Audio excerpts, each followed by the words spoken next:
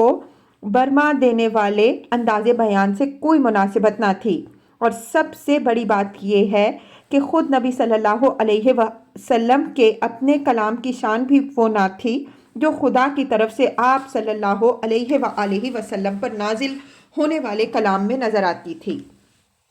جو لوگ بچپن سے آپ صلی اللہ علیہ وآلہ وسلم کو دیکھتے چلے آ رہے تھے وہ خوب جانتے تھے کہ آپ صلی اللہ علیہ وآلہ وسلم کی زبان اور قرآن کی زبان میں کتنا عظیم فرق ہے، اور ان کے لیے یہ باور کرنا ممکن نہ تھا کہ ایک آدمی جو 40-50 برس سے شب و روز ان کے درمیان رہتا ہے وہ یکا یک کسی وقت بیٹھ کر ایسا کلام گھڑ لیتا ہے جس کی زبان میں اس کی اپنی جانی پہچانی زبان سے قطعاً کوئی مشابہت نہیں پائی جاتی۔ یہ چیز ان کے سامنے حق کو بالکل بے نقاب کر کے لے آتی تھی، مگر وہ چونکہ اپنے کفر پر اڑے رہنے کا فیصلہ کر چکے تھے، اس لیے اس صریح علامت کو دیکھ کر سیدھی طرح اس کلام کو کلام وحی مان لینے کے بجائے یہ بات بتلاتے تھے کہ یہ کوئی جادو کا کرشمہ ہے۔ ایک اور پہلو جس کے لحاظ سے وہ قرآن کو جادو قرار دیتے تھے اس کی تشریح ہم اس سے پہلے کر چکے ہیں۔ ملاحظہ ہو تفہیم القرآن جلد سوم سورہ انبیاء حاشیہ 5، جلد چہارم سورہ صاد حاشیہ 5۔ ام یقولون افطرا، کیا ان کا کہنا یہ ہے کہ یہ رسول نے اسے خود گھڑ لیا ہے؟ تفسیر۔ اس سوالیہ طرز بیان میں سخت تعجب کا انداز پایا جاتا ہے۔ مطلب یہ ہے کہ کیا یہ لوگ اتنے بے حیا ہیں کہ محمد صلی اللہ علیہ وآلہ وسلم پر قرآن خود گھڑ لانے کا الزام لاتے ہیں، حالانکہ انہیں خوب معلوم ہے کہ یہ ان کی تصنیف کردہ کلام نہیں ہو سکتا، اور ان کا اسے سحر کہنا خود اس امر کا صریح اعتراف ہے کہ یہ ایک غیر معمولی کلام ہے جس کا کسی انسان کی تصنیف ہونا ان کے اپنے نزدیک بھی ممکن نہیں ہے۔ قُلْ إِنِ افْتَرَيْتُهُ فَلَا تَمْلِكُونَ لِي مِنَ اللَّهِ شَيْئًا، ان سے کہو اگر میں اسے خود گھڑ کر لایا ہوں تو تم مجھے خدا کی پکڑ سے کچھ بھی نہ بچا سکو گے۔ هُوَ أَعْلَمُ بِمَا تُفِيضُونَ فِيهِ، جو باتیں تم بناتے ہو اللہ ان کو خوب جانتا ہے۔ کفا بہ شہیدم بینی و بینکم، میرے اور تمہارے درمیان وہی گواہی دینے کے لیے کافی ہے۔ تفسیر۔ چونکہ ان کے الزام کا محض بے اصل اور سراسر ہٹ دھرمی پر مبنی ہونا بالکل ظاہر تھا، اس لیے اس کی تردید میں دلائل پیش کرنے کی کوئی حاجت نہ تھی۔ بس یہ کہنے پر اکتفا کیا گیا کہ اگر واقعی میں خود ایک کلام تصنیف کر کے اللہ کی طرف منسوب کرنے کا جرم عظیم کر رہا ہوں جیسا کہ تم الزام رکھتے ہو تو مجھے خدا کی پکڑ سے بچانے کے لیے تم نہ آؤ گے، لیکن اگر یہ خدا ہی کا کلام ہے اور تم جھوٹے الزامات رکھ کر اسے رد کر رہے ہو تو اللہ تم سے نمٹ لے گا۔ حقیقت اللہ سے چھپی ہوئی نہیں ہے اور جھوٹ سچ کا فیصلہ کرنے کے لیے وہ کافی ہے۔ ساری دنیا اگر کسی کو جھوٹا کہے اور اللہ کے علم میں وہ سچا ہو تو آخری فیصلہ لازماً اسی کے حق میں ہوگا، اور ساری دنیا اگر کسی کو سچا کہہ دے مگر اللہ کے علم میں وہ جھوٹا ہو تو آخر کار وہ جھوٹا ہی قرار پائے گا۔ لہٰذا الٹی سیدھی باتیں بنانے کے بجائے اپنے انجام کی فکر کرو۔ وَهُوَ الْغَفُورُ الرَّحِيمُ، اور وہ بڑا درگزر کرنے والا اور رحیم ہے۔ تفسیر۔ اس مقام پر یہ فقرہ دو معنی دے رہا ہے۔ ایک یہ کہ فی الواقع یہ اللہ کا رحم اور اس کا درگزر ہی ہے جس کی وجہ سے وہ لوگ زمین میں سانس لے رہے ہیں جنہیں خدا کے کلام کو افطرا قرار دینے میں کوئی باک نہیں، ورنہ کوئی بے رحم اور سخت گیر خدا اس کائنات کا مالک ہوتا تو ایسی جسارتیں کرنے والوں کو ایک سانس کے بعد دوسرا سانس لینا بھی نصیب نہ ہوتا۔ دوسرا مطلب اس فقرے کا یہ ہے کہ ظالموں، اب بھی اس ہٹ دھرمی سے باز آ جاؤ تو خدا کی رحمت کا دروازہ تمہارے لیے کھلا ہوا ہے، اور جو کچھ تم نے اب تک کیا ہے وہ معاف ہو سکتا ہے۔